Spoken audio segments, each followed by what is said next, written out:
আসসালামু আলাইকুম। গত কয়েকদিন প্রচন্ড ব্যস্ততার মধ্যে আমাদের সময় কেটেছে। এর অন্যতম কারণ হচ্ছে আমাদের ধানগুলি আমরা কেটে রেখেছিলাম জমিতে। ওই ধানগুলিকে আমরা এনে এনে জমা করছিলাম মারাই করার জন্য।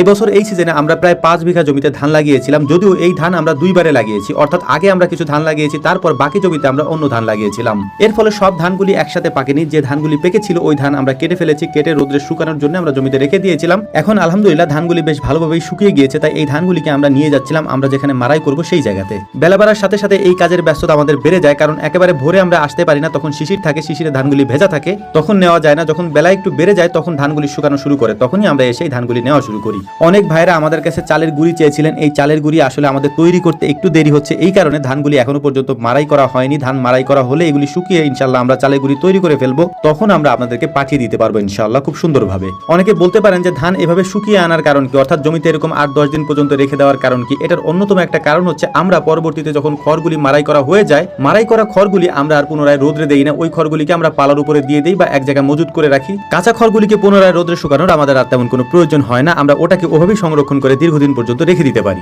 ধানগুলি আনতে আনতে আমাদের প্রায় দুপুর হয়ে যায়। দুপুরের দিকে ওদেরকে বাড়িতে পাঠিয়েছিলাম কয়েকটা জাম্বুরা নিয়ে আসতে। এই জাম্বুরাগুলো বেশ কয়েকদিন ধরে আমরা দেখতেছিলাম, এগুলি গাছ থেকে পারা হয় নাই। এগুলি এখন যেহেতু সিজন না, তাই এটা পাওয়া খুব রেয়ার। তবে আমাদের কাছে বেশ কয়েকটা আগেও ছিল, এখন আলহামদুলিল্লাহ বেশ কয়েকটা আছে। তবে এই ভিডিওর পরে বাড়িতে এসে দেখি গাছে আর একটা জাম্বুরাও নাই, সব জাম্বুরাগুলো কারা জানি পেরে নিয়ে গেছে, অর্থাৎ আত্মীয় স্বজন হয়তো কেউ দেখেছিল আমাদের কিভাবে পারতে, তারা পেরে নিয়ে গেছে। এখন আর গাছে একটাও নেই। তবে হয়তো ভালো করে খুঁজলে দু একটা পাওয়া যেতে পারে, কারণ গাছ যেহেতু অনেক বড় আর অনেকগুলি যেহেতু গাছ, তাই খুঁজলে হয়তো পাওয়া যেতে পারে। আমরা পরবর্তীতে খুঁজে দেখবো ইনশাআল্লাহ। এখানেই মরিচ গাছ ছিল, মরিচ গাছ থেকে মরিচ ছিঁড়ে আনিয়েছি ওদেরকে দিয়ে, তারপর জাম্বুরাকে মাখিয়ে সুন্দর করে সবার মধ্যে পরিবেশন করে এখান থেকে সোজা আবার আমাদেরকে মাঠে চলে যেতে হবে কাজের জন্য। অর্থাৎ ধানগুলিকে আমাদের এনে মজুত করতে হবে যত দ্রুত পারা যায়, যেহেতু আবহাওয়া ভালো আছে এর মধ্যেই এই ধানগুলিকে এনে আমাদেরকে মারাই করে এগুলিকে ঘরে তুলতে হবে। তাই ওখানে খাওয়া দাওয়া শেষ করে দেরি না করে আমরা আবারও চলে এসেছি জমিতে। জমিতে আসার পর এই ধানগুলিকে ওরা আগে থেকে আটি করে রেখেছিল, এই আটিগুলিকে আমরা বড় বড় আটি করে নিয়ে যাচ্ছিলাম আমাদের নসিমনের দিকে। পেটে খাবার থাকলে মোটামুটি কাজ করতে একটু আনন্দই লাগে, কিন্তু যেহেতু দুপুর গড়িয়ে বিকাল হতে চললো, দুপুরে খাওয়া দাওয়া আমাদের এখনো হয়নি। কারণ এখান থেকে যদি চলে যাই আজকে, তাহলে এই ধানগুলি আজকে আর নেওয়া হবে না। আমরা চাচ্ছিলাম যে এই ধানগুলি সব আজকে নিয়ে যাবো ইনশাআল্লাহ।